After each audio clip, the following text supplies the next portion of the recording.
దేశంలోనే ఇది అతిపెద్ద ట్రాఫిక్ జామ్. ఒక్కటి కాదు రెండు కాదు, ఏకంగా 300 కిలోమీటర్ల మేర ట్రాఫిక్ జామ్. దాదాపు 12 గంటల పాటు వాహనాలు ఎక్కడికక్కడ నిలిచిపోయాయి. దీంతో గూగుల్ నావిగేషన్ అస్సలు నమ్మొద్దంటూ నెటిజన్లు సెటైర్లు వేస్తున్నారు.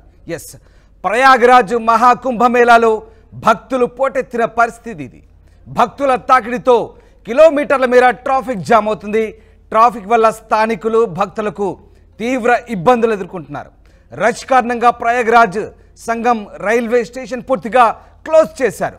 శుక్రవారం వరకు రైల్వే స్టేషన్ మూసివేసినట్లు ప్రభుత్వం ప్రకటించింది. యోగి ప్రభుత్వంపై మాజీ ముఖ్యమంత్రి అఖిలేష్ యాదవ్ విమర్శలు గుప్పిస్తున్నారు.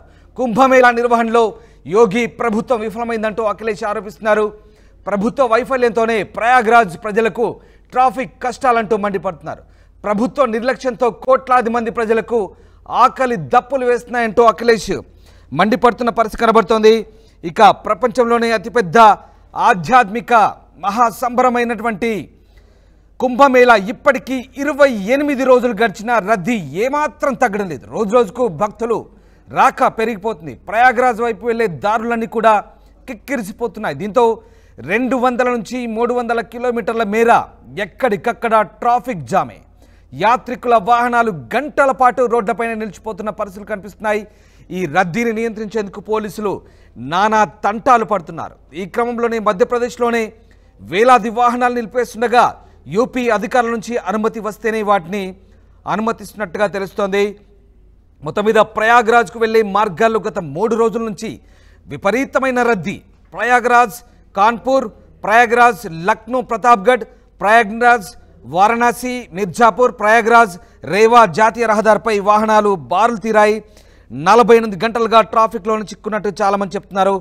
ఇక 50 కిలోమీటర్ల దూరానికి 10 నిమిషాలు పట్టిందంటే ఏ రకంగా పరిస్థితుందో అర్థం చేసుకోవచ్చు. దీనికి సంబంధించిన వీడియోలు ప్రస్తుతం సోషల్ మీడియాలో వైరల్గా మారుతున్నాయి. ఇక సంగమంకైతే 20 కిలోమీటర్ల మేర నడక దారి ఉందంటే ప్రస్తుతం ఏ రకమైన సిచ్యువేషన్ ఉందో అర్థం చేసుకోవచ్చు. ఎస్, మా కొలీగ్ వెంకటరత్నం ప్రస్తుతం అదే రద్దీలో చిక్కున్నారు. అక్కడి నుంచి ప్రస్తుతం మనకు లైవ్లో అందుబాటులోకి వచ్చారు. ఎస్ వెంకటరత్నం, ఎలా ఉంది? మహాకుంభమేళాలో భారీగా ట్రాఫిక్ రద్దీ నెలకొంది. దాదాపు 200 నుంచి 300 కిలోమీటర్లు అంటే ఇది మామూలు విషయం కాదు. బహుశా అది ప్రపంచంలోనే అతిపెద్ద ట్రాఫిక్ జామ్గా మనం చెప్పుకోవాల్సి ఉంటుంది. ప్రస్తుతం వరస్ట్ ట్రాఫిక్ సిచ్యువేషన్ ఎలా ఉంది? మీరు ఎలాంటి సిచ్యువేషన్ అనుభవిస్తున్నారు? ప్రస్తుతం మీకు అక్కడ ఎదురవుతున్నటువంటి అనుభవాలు ఏంటి? లైవ్ ద్వారా మాకు అప్డేట్స్ అందించండి. ఇప్పటి వరకు అయితే గత 2 రోజులు ప్రయాణం ట్రైన్ లో వచ్చాం. రైట్ వచ్చిన తర్వాత కనీసం నైట్ లో కూడా పిక్కిరిసినటువంటి భక్తులు దాదాపు ట్రైన్ లో టికెట్లు లేకున్నా గానీ వాళ్ళు కొంతమంది ఎక్కినటువంటి పరిస్థితి. టికెట్లు కూడా వచ్చిన తర్వాత ఈ ఏసీ బుక్లు అంటే థర్డ్ ఏసీ, 2 టైర్ ఏసీలకు కూడా ఇక్కడ లోపలికి వచ్చి ట్రాఫిక్ జామ్ అయినటువంటి పరిస్థితి.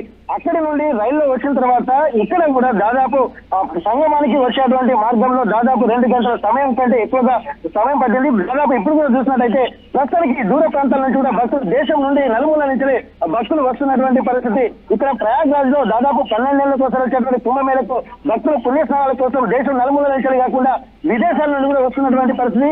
ఈ నేపథ్యంలో 144 ఏళ్లకోసారి వచ్చేటువంటి మా కుంభమేళాలో తమ జీవితంలో ఒక్కసారి వస్తుంది కాబట్టి కృతార్థం చేసుకోవాలన్నటువంటి నేపథ్యంలో కూడా చాలా మంది భక్తులు కూడా ఇక్కడికి తరలి వస్తున్నారు. అయితే గత కొద్ది రోజుల్లో ట్రాఫిక్ వల్ల ఇబ్బంది పడుతున్నట్టుగా భయాందోళన వ్యక్తం చేస్తున్న నేపథ్యంలో ప్రస్తుతం కొంత తగ్గినట్టుగా భావించుకొని రోజు రోజుకు పెరుగుతున్న నేపథ్యంలో నిన్నటి నుండి కొంచెం ట్రాఫిక్ ఇబ్బందులు ఉన్నాయి. సిటీ అవుట్స్కట్స్ లో ఉన్నటువంటి వాళ్ళు మాత్రం అక్కడికే ఉన్నారు. ముందు టౌన్ లో ఉన్నటువంటి ట్రాఫిక్ ని కంట్రోల్ చేసిన తర్వాత ఇక్కడ ఉన్నటువంటి వాళ్ళు వెళ్ళిన తర్వాత మాత్రమే వాహనాలు మిగిలిన ప్రాంతాల నుండి, అయోధ్య నుండి దాదాపు ప్రయాగరాజ్ కానీ, కాశీ నుండి ప్రయాగరాజ్ కానీ, ఇక్కడ యూపీలో ఉన్నటువంటి చుట్టుపక్కల ప్రాంతాల నుండి ప్రయాగరాజ్ వచ్చేటువంటి మార్గాల్లో కూడా ఫుల్ ట్రాఫిక్ జామ్ అయినట్టుగా తెలుస్తుంది.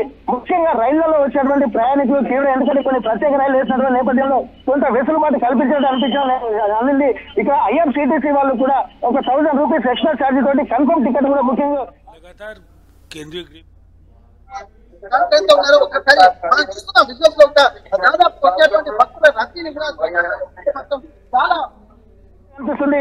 ఎంత అంటే 24/7 ఎక్కడ చూసినా గానీ ఇక్కడ రద్దీ మాత్రం విపరీతమైనటువంటి స్థాయిలోనే ఉంది. నిన్న రాత్రి ఎప్పుడు చూసినా గానీ ఎక్కడ కాంప్రమైజ్ అయినట్టుగా లేదు. బస్సుల తాకిడి మాత్రం 24 గంటలు ఉంది. మొత్తం ట్రాఫిక్ దారి మళ్లించడానికి కూడా 1 వే రూల్ సిస్టమ్ పాటించారు. ప్రస్తుతానికైతే మనం చూస్తున్నాము ఇక్కడ వెళ్ళేటువంటి వాళ్ళందరూ ఇక్కడ వెళ్తున్నారు. ఇక్కడ దాదాపు ఇది నిన్న మొన్న ఈ గేట్ మాత్రం ఓపెన్ చేశారు. కానీ ఇప్పుడున్నటువంటి దృష్టి నేపథ్యంలో కూడా ప్రస్తుతానికైతే ట్రాఫిక్ కూడా మొత్తం దారి మళ్లించేటువంటి ప్రయత్నం చేశారు. ప్రస్తుతానికైతే ఇక 1 వే తీసుకున్నారు. అంటే చుట్టూ తిరిగి రావాల్సినటువంటి పరిస్థితి. అక్కడ సంగమానికి వెళ్ళేటువంటి నేపథ్యంలో కూడా అక్కడ సంగమానికి నాగసాధువులు వెళ్ళేటువంటి ఘాట్లు ఇదే ప్రాంతము. ఇక్కడి నుండి లోపలికి వెళ్ళి అంటే హనుమాన్ టెంపుల్ అలాగే శక్తిపీఠం అమ్మవారి శక్తిపీఠం కూడా ఇక్కడ ఉన్నది కాబట్టి అక్కడికి వెళ్ళేటువంటి కూడా ఉన్నారు. కానీ ఇప్పుడు చూసినట్టయితే దాదాపు కోలాహలంగా కనిపిస్తుంది. ట్రాఫిక్ కూడా విపరీతమైనటువంటి స్థితిలో ఉన్నటువంటి నేపథ్యంలో చాలా మంది ట్రాఫిక్ లోనే ఇరుక్కుపోయినటువంటి పరిస్థితి. ఈ నేపథ్యంలో కూడా ప్రస్తుతానికి మనం చూడొచ్చు. ఒకసారి భక్తుల రద్దీని కూడా దృష్టిలో పెట్టుకొని మనం చూడొచ్చు. ఇక్కడ వచ్చేటువంటి ప్రయాణికులు కూడా ఇబ్బందికర పరిస్థితులు. ఇక్కడ రైల్వే ప్రయాణికులతో పాటు వాహనదారులు కూడా ఎందుకంటే వాహనాలను కొంతమంది ప్రిపేర్ చేస్తున్నారు. ఒకవేళ ప్రయాగ్రాజ్ కు వస్తే మాత్రం అక్కడ చుట్టుపక్కల ఉన్నటువంటి ప్రాంతాలను మొత్తం దర్శించవచ్చు. అయోధ్యతో పాటు కాశీ అలాగే ఇక్కడ కొన్ని మొత్తం కొన్ని ప్రాంతాలను కూడా చూసేటువంటి అవకాశం అయితే కనిపిస్తుంది. ఈ నేపథ్యంలోనే చాలా మంది ఒక ఫ్రెండ్స్ తోటి కానీ ఫ్యామిలీతో కానీ ఎక్కువగా వెహికల్ ప్రిపేర్ చేస్తున్నారు. వెహికల్ ప్రిపేర్ చేస్తున్నటువంటి పరిస్థితి. ఎప్పటికీ ఆ వెహికల్ వస్తే మాత్రం వాళ్ళకి కొంత వెసులుబాటు కనిపిస్తుంది, కొంత ఫ్లెక్సిబిలిటీ ఉందనే దాని మీద ఎక్కువగా వెహికల్ ప్రిపేర్ చేస్తున్నటువంటి పరిస్థితి. దీని వల్లనే ఎక్కువగా రద్దీ అయ్యేటువంటి అవకాశం ఉంది. ట్రాఫిక్ వాహనాల సంఖ్య పెరిగిపోతుంది. ఒకవేళ బస్సులు అలాగే రైల్వే స్టేషన్లు ఫ్లైట్ల ద్వారా వస్తే మాత్రం కొంత అంటే ఫ్లెక్సిబిలిటీ ఉండదేమో. కానీ మొత్తం సొంతంగా వెహికల్ తీసుకొచ్చేసే వరకేసే ఇక్కడ దాదాపు మాత్రం ఫుల్ జామ్ అవుతున్నటువంటి పరిస్థితి. నిన్నటి నుండి మనం చూస్తున్నాము. ఆర్టీవీ ఇక్కడికి వచ్చినప్పటి నుండి చూస్తున్నారు. అర్ధరాత్రి అపరాత్రి అన్నటువంటి తేడా లేకుండా ఎక్కడికి వెళ్ళినా కానీ ట్రాఫిక్ మాత్రం మొత్తం జామ్ అయిపోతుంది. ఇక నగరంలో ఉన్నటువంటి చుట్టూ ఒక ప్రయాగ్రాజ్ చుట్టూ 10 కిలోమీటర్ల మేర ఎలాంటి వాహనాలను కూడా అనుమతించడం లేదు. ఎందుకంటే దూర ప్రాంతాల్లోనే వాహనాలను పార్క్ చేయడంతో బయట వాహనాలు అక్కడికే ఫిక్స్ అయిపోయినట్టుగా మనకు తెలుస్తుంది. అక్కడి నుండి మాత్రం ఇక్కడికి వచ్చేటువంటి నేపథ్యంలో ఖాళీ నడకనే చిన్న పిల్లలు అలాగే వృద్ధులు కూడా అందరూ ఇక్కడికే రావాల్సినటువంటి పరిస్థితి కనిపిస్తుంది. కొంతమంది పిల్లల్ని లగేజ్ ఉన్నటువంటి వాళ్ళు కూడా చాలా ఇబ్బందులుగా ఎదుర్కొంటున్నారు. ఎందుకంటే వాహనాలు బట్టలు కూడా తీసుకొచ్చేటువంటి వాహనాలు పెడుతున్నారు. కానీ వాహనాల్ని లోపలికి అనుమతించేటువంటి పరిస్థితి ఎట్టి పరిస్థితి లేదు. 10 కిలోమీటర్లకు పైగా చుట్టుపక్కల ఉన్నటువంటి వాళ్ళందరూ కూడా ట్రాఫిక్ ఎక్కడికెక్కడ జామ్ అవుతున్నటువంటి నేపథ్యంలో ఎక్కడికక్కడ వాహనాలను అక్కడే పార్కింగ్ చేయడంతో లోపలికి వచ్చేటువంటి పరిస్థితి లేకపోవడం వల్ల ట్రాఫిక్ జామ్ బయటకే ఉంటుంది. అంటే ప్రయాగరాజ్ మెయిన్ ప్రాంతం ఏదైనా పార్కింగ్ కు ప్లేస్ ఇచ్చారు. ఈ రోజు మనం ఉదయం చూసాం. కానీ లోపల ఖాళీ ఉంది. ఎందుకంటే ఉన్నటువంటి వాహనాలు బయటకు పంపిస్తున్నారు కానీ లోపలికి అనుమతించడం లేదు. అంటే బయటకు వచ్చే అటువంటి వెంకటరత్నం ఇప్పుడు ప్రయాగరాజ్ రైల్వే స్టేషన్ ని పూర్తిగా మూసివేసినట్టుగా తెలుస్తుంది. ప్రస్తుతం ఎన్ని రోజుల వరకు రైల్వే స్టేషన్ ని మూసివేస్తున్నారు? మరి సాధారణ ప్రయాణికుల పరిస్థితి ఏంటి? పోలీసులు ఏం చెప్తున్నారు? అయితే దాదాపు నిన్న మనం చూసాము. రైల్వే స్టేషన్ లో ప్లాట్ఫామ్ నుండి అంటే ట్రైన్ దిగి ట్రైన్ రైల్వే స్టేషన్ నుండి బయటికి రావడానికి 1.5 గంటల సమయం కంటే ఎక్కువగా పట్టింది. కామన్ మ్యాన్ అంటే రైల్వే స్టేషన్ లో దిగి బయటికి ప్లాట్ఫామ్ మీదకి రావడానికి 1.5 గంటల సమయం పట్టింది. అంటే ఆ ట్రాఫిక్ విజువల్స్ కూడా నిన్న మనం చూసాము. అట్లాంటి నేపథ్యంలో రైల్వే శాఖ కూడా వచ్చే శుక్రవారం వరకు ఇక్కడ ట్రాఫిక్ దృష్టిని పెట్టుకుని రద్దీని దృష్టిలో పెట్టుకుని ఇక శుక్రవారం వరకు రైళ్లు బంద్ చేస్తున్నట్టుగా ప్రకటించినట్టుగా సమాచారం. దీనిపై కూడా చాలా మంది ఒక ఇబ్బందులు కూడా ఎదుర్కొంటున్నారు. రైల్వే ప్రయాణికులతో పాటు ఇక్కడ వచ్చేటువంటి మిగిలిన వాహనదారులు అంటే ప్రైవేట్ వాహనాల ద్వారా వచ్చేటువంటి భక్తులు కూడా అనేక ఇబ్బందులు పడుతున్నటువంటి పరిస్థితి. ఇవన్నీ దృష్టిలో పెట్టుకుని రైల్వే శాఖ కూడా కొంత నిర్ణయం తీసుకుంది. ఎందుకంటే ఒక్కసారి ఆ క్రౌడ్ అంతా రైల్వే స్టేషన్ లో నిలితే వాళ్ళని కంట్రోల్ చేసేటువంటి పరిస్థితి కూడా లేదు. పోలీసులు కూడా ఎక్కడ కాంప్రమైజ్ కావడం లేదు. వాళ్ళు ప్రతి దాన్ని కూడా క్షుణ్ణంగా తీవ్రంగా సీరియస్ గా తీసుకుంటున్నారు. ఎందుకంటే ఎక్కడ కాంప్రమైజ్ అయినా కానీ ఒక పెను ఉత్పత్తం జరిగేటువంటి అవకాశం ఉంటుంది. ఎందుకంటే ఒక్కరు కొంత సందు దొరికినా కానీ ఆ క్రౌడ్ ఒక్కసారి చూస్తే పోలీసులు కూడా పక్కకు నెట్టేటువంటి పరిస్థితులు కల్పిస్తున్నాయి. మన తొక్కిసలాట జరగడానికి కారణం కూడా ఇదే. అంటే మౌని అమావాస్య రోజు దాదాపు 12 కోట్ల మంది కూడా వచ్చినట్టుగా ఇక్కడ సమాచారం ఉన్న నేపథ్యంలో అన్ని చర్యలు తీసుకుంటున్నారు. కానీ ఈ చర్యలు కూడా వచ్చేటువంటి దేశం నలుమూల నుంచి అటువంటి భక్తులకు మాత్రం సరిపోవడం లేదు అనుకోవచ్చు. ఎందుకంటే దాదాపు గత కుంభమేళాకు సంబంధించి 20 కోట్ల మంది అనుకున్నారు. కానీ ఆ తర్వాత 30 కోట్ల అంచనా ఉంది. ఆ తర్వాత 50 కోట్ల మంది వస్తున్నారు అనే నేపథ్యంలో ప్రత్యేక ప్రణాళికలు నిర్వహించారు. నెల రోజుల ముందు నుండి కూడా ప్రణాళికలు రూపొందించుకున్నారు. ఆ తర్వాత ఇప్పుడున్నటువంటి పరిస్థితి చూస్తుంటే అంటే రాజస్థానాల సమయంలోనే కాకుండా మామూలు సమయంలోనే రోజుకు 2 కోట్ల మంది వస్తున్నట్టుగా అంచనా. అంటే దీని ప్రకారం 45 రోజుల పాటు జరిగేటువంటి ఈ మహా కుంభమేళను కనుక ఒకవేళ లెక్క పెడితే మొత్తం 90 కోట్ల మంది ప్రయాణికులు అలాగే 90 కోట్ల మంది భక్తులు ఈ ప్రయాగరాజ్కు వచ్చి పుణ్యస్నానాలు ఆచరించేటువంటి కనిపిస్తుంది. కానీ దానికి అంటే ప్రభుత్వం ఊహించిన దానికన్నా భక్తులు ఊహించిన దానికంటే 2 రెట్లుగా ట్రాఫిక్ అయితే కనిపిస్తుంది. దీన్ని దృష్టిలో పెట్టుకుని వచ్చేటువంటి వాళ్ళు అంత దూర ప్రాంతాల నుంచి వచ్చేటువంటి వాళ్ళు ఖచ్చితంగా వాహనాలను కానీ రైల్వేలు కానీ విమానాశ్రయాలను కానీ ఆశ్రయించాల్సినటువంటి పరిస్థితి. ఈ నేపథ్యంలో చాలా మంది టికెట్లు కన్ఫర్మ్ కాకపోవడంతో సొంత వాహనాల్లోనే వస్తున్నారు. ఈ సొంత వాహనాలు వచ్చేటువంటి వాళ్ళు వాహనాల సంఖ్య ఎక్కువ కావడంతో అప్పటి నుండి కూడా ట్రాఫిక్ ఎక్కువగా జరుగుతున్నట్టుగా మనకు తెలుస్తుంది. ఈ ట్రాఫిక్ కారణంగానే లోపలికి అనుమతించేటువంటి వాళ్ళ సంఖ్య కూడా అంటే దాదాపు యూపీ బార్డర్ లోనే కొన్ని వెహికల్లను గంటల తరబడి ఆఫ్ చేయడంతో దాదాపు 200-300 కిలోమీటర్ల మేర ట్రాఫిక్ జామ్ అవుతున్నట్టుగా మనకు స్పష్టంగా తెలుస్తుంది.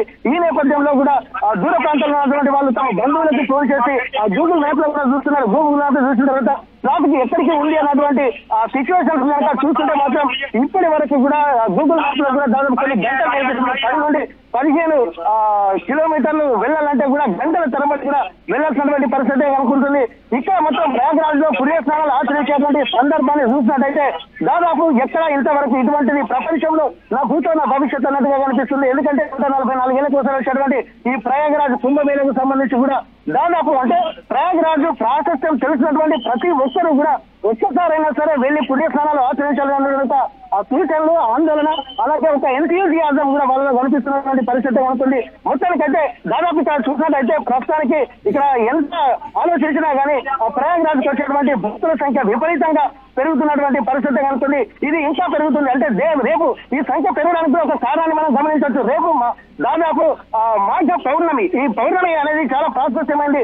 మాఘ మాసం అంటే స్నానాలకు ప్రతినిధిగా తీసుకుంటారు. అట్లాంటిది ఈ మాఘ మాసంలో ఏ నదిలో స్నానాలు చేసినా మాఘ స్నానాన్ని కూడా పవిత్రంగా చూస్తారు. అట్లాంటిది 144 ఏళ్ల కోసం వచ్చేటువంటి మాఘ పౌర్ణమికి సంబంధించి కూడా మళ్ళీ 4 కోట్ల మందికి పైగా భక్తులు వస్తున్నారనేటువంటి అంచనా నెలకొన్నాయి. దీనికి సంబంధించి ఇవి మాఘ పౌర్ణమి అనేది 5వ రాజస్నానంగా ఇక్కడ అభివర్ణిస్తున్నారు. 5వ రాజస్నానం తర్వాత 26వ తారీఖు చివరి అమావాస్య మహాశివరాత్రి ఉంటుంది. కాబట్టి ఆ మహాశివరాత్రి రోజులతోటి కుంభమేళ పూర్తవుతుంది. ఈ నేపథ్యంలో మరొక 15 రోజులు మాత్రమే ఉండడంతో కూడా దాదాపు భక్తులు తండలుగా తరలి వస్తున్నారు. ఇసుక వేస్తే రాళ్ళంతా జనమనే కాకుండా ఎక్కడ కాలు పెట్టే పరిస్థితి లేదు. మనం చూస్తున్నాం. దాదాపు ఒకసారి ఆ విజువల్స్ లో కనుక చూసినట్టయితే ఇది గంటల తరబడి 2 రోజుల నుండి ఇలాగే కంటిన్యూ అవుతుంది. రేపు మాఘ పౌర్ణమి కావడంతో ఈ సంఖ్య రెట్టింపు అయ్యేటువంటి అవకాశాలు అయితే మనకు కనిపిస్తున్నాయి. ఎక్కడ చూసినా ఈ ట్రాఫిక్ మాత్రం ఆగే పరిస్థితి కనిపించట్లేదు. ఇది గంగా ప్రవాహం నిరంతరం ఎలాగైతే ప్రవహిస్తుందో ఆ ప్రవాహం లాగానే ఒక జీవనది లాగా కుంభమేళకు తరలి వచ్చేటువంటి భక్తులు కూడా తండలుగా తరలి వస్తున్నారు. ముఖ్యంగా ఇక్కడ గమనించాల్సింది ఏంటంటే చిన్న పిల్లల్ని వృద్ధుల్ని తీసుకొని వస్తే మాత్రం చాలా ఇబ్బందులు ఎదుర్కోవడం అయితే ఖాయంగా కనిపిస్తుంది. ఒకవేళ వచ్చినా గానీ లగేజ్ మాత్రం చాలా తక్కువగా తెచ్చుకోవాల్సింది. ఫుల్ కాన్సెంట్ ఉన్నటువంటి వాళ్ళు యువకులు మాత్రమే రావాల్సినటువంటి పరిస్థితి. మళ్ళీ ఏమైనా జరగరాని సంఘటనలు కానీ తొక్కిసలాటలు జరిగితే భారీ ప్రాణ నష్టాలు జరిగేటువంటి అవకాశాలు అయితే స్పష్టంగా కనిపిస్తున్నటువంటి పరిస్థితి నెలకొంది. Ramdas right, yes, thanks for the update Ratnam. So అది ఎక్కడ చూసినా వాహనాలు, ఎక్కడ చూసినా కిక్కిరిసిపోయిన వాహనాలతో రోడ్లన్నీ పూర్తిగా జామ్ అయిన పరిస్థితి. అసలు మధ్యప్రదేశ్లోనే ముఖ్యంగా 200 కిలోమీటర్ల దూరంలోనే వాహనాలను పూర్తిగా నిలిపివేసిన పరిస్థితి కనబడుతోంది. మధ్యప్రదేశ్ రేవా జిల్లాలో అలాగే కత్ని, మైహార్ ఈ ప్రాంతాల్లో పూర్తిగా ట్రాఫిక్ నిలిపేశారు. అట్నుంచటే ఇళ్లలోకి వెళ్ళిపోమని చెప్తున్న పరిస్థితి కనబడుతోంది. పోలీసులు ముఖ్యంగా జబల్పూర్ వైపు ట్రాఫిక్ను మళ్లిస్తున్నారు. మరోవైపు చెక్ ఘాట్, యూపీ ఎంపీ సరిహద్దు అయినటువంటి చెక్ ఘాట్ వద్ద 200 కిలోమీటర్ల మేర వాహనాలు నిలిచిపోయిన పరిస్థితి. ప్రయాగ్రాజ్కు రావద్దంటూ పోలీసులు సూచిస్తున్నారు. మధ్యప్రదేశ్లో ఆపివేసిన వారిని తిరిగి వెనక్కి వెళ్ళిపోవాలంటూ కోరుతున్న పరిస్థితి కనబడతా ఉంది. పూర్తిగా 200 కిలోమీటర్ల మేర జామ్ అంటే మామూలు విషయం కాదు. ప్రపంచంలోనే నిజంగా ఇది అతిపెద్ద ట్రాఫిక్ జామ్ అని చెప్పాలి. ఇక్కడ సరిగ్గా గూగుల్ మ్యాప్ను నమ్ముకుంటే పప్పులో కాలు వేసినట్లే అన్నట్టు పరిస్థితి ఉన్నట్టు నెటిజన్లు సెటైర్లు వేసిన పరిస్థితి. ఎందుకంటే బ్లూ లైన్ చూపిస్తుంది. బ్లూ లైన్ చూసి అలా అందరూ వరుసగా వచ్చేస్తున్నారు ట్రాఫిక్ సొంత వాహనాలతో. కానీ తీరా అక్కడికి చేరాక విపరీతమైన ట్రాఫిక్ జామ్. దీంతో ఈ గూగుల్ నావిగేషన్ ఉందే దీన్ని అస్సలు నమ్మొద్దంటూ సెటైర్లు వేస్తున్న పరిస్థితి కనబడుతోంది. ట్రాఫిక్ వల్ల స్థానికులు భక్తులకు తీవ్ర ఇబ్బందులు కలుగుతున్నాయి. నిజంగా ఇప్పటి వరకు 42 కోట్ల మంది మహా కుంభమేళలో పుణ్యస్నానాలు ఆచరించారు. ఇంకా సమయం ఉంది. దీంతో భారీగా భక్తులు తరలివస్తున్నారు. ప్రయాగరాజ్ రైల్వే స్టేషన్ కూడా తాత్కాలికంగా మూసివేసిన పరిస్థితి కనబడుతోంది. వేల సంఖ్యలో కోట్ల సంఖ్యలో భక్తులు తరలిరావడంతో ఇంకా ట్రాఫిక్ జామ్ ఏర్పడుతుంది. దీంతో యోగి ప్రభుత్వంపై మాజీ సీఎం అఖిలేష్ యాదవ్ విమర్శలు గుప్పిస్తున్నారు. ఏర్పాట్లో పూర్తిగా విఫలమయ్యారంటూ ఆకలి దప్పులతో జనాలు అలమటిస్తున్నారంటూ మండిపడుతున్న పరిస్థితి కనబడుతుంది. సో మొత్తం మీద ఆర్టీవీ కూడా మీకు సూచిస్తోంది. ఇక ప్రయాగరాజ్కు వెళ్ళే భక్తులు చాలా అప్రమత్తంగా ఉండండి, జాగ్రత్తగా వెళ్ళండి. ఎందుకంటే విపరీతమైన ట్రాఫిక్ జామ్ ఉంది. కొద్ది రోజులు మాత్రం ఉంది కాబట్టి అందరూ ఒకేసారిగా వెళ్తే దాదాపు 300 కిలోమీటర్ల ముందే ఆపేస్తున్న పరిస్థితి అంటే ఎంతటి భారీ ట్రాఫిక్ జామ్ అర్థం చేసుకోవచ్చు. సో ఆ ట్రాఫిక్ అనుగుణంగా మీరు కూడా మీ ప్రయాణాన్ని ఏర్పాటు చేసుకోండి. అండ్ సంగమానికి వెళ్ళేందుకు 20 కిలోమీటర్లు నడవాల్సి ఉంటుంది. సో ఇవన్నీ దృష్టిలో పెట్టుకొని మీ ప్రయాణాన్ని షెడ్యూల్ చేసుకోమని ఆర్టీవీ కూడా కోరుతోంది. ఎందుకంటే తెలుగు భక్తులు కూడా 2 తెలుగు రాష్ట్రాల నుంచి విపరీత సంఖ్యలో వెళ్తున్నారు కాబట్టి ప్రయాగ్రాజ్లో ఉన్న ట్రాఫిక్ దృష్ట్యా కాస్త ఆలోచించుకొని మీ ప్రయాణాన్ని ఏర్పాటు చేసుకోవాల్సిందిగా మేము కూడా కోరుతున్నాం. మొత్తం మీద మహాకుంభమేళలో ఇప్పుడు చోటు చేసుకున్న ఈ రద్దీ ఇది ఒక ప్రపంచంలోనే అతిపెద్ద ట్రాఫిక్ జామ్గా మరొక రికార్డుగా కూడా చెప్పుకోవచ్చు. సో మొత్తం మీద వరస్ట్ ట్రాఫిక్ జామ్ ప్రస్తుతం ప్రయాగరాజ్ ప్రాంతంలో కొనసాగుతుంది. ఆర్టీవీ యాప్ వార్తల్ని క్షణాల్లో చదివే అవకాశం ఉంటుంది. ఒక న్యూస్ పేపర్, ఒక టెలివిజన్ ఛానల్ మీ చేతుల్లో ఎప్పుడూ ఉంటాయి.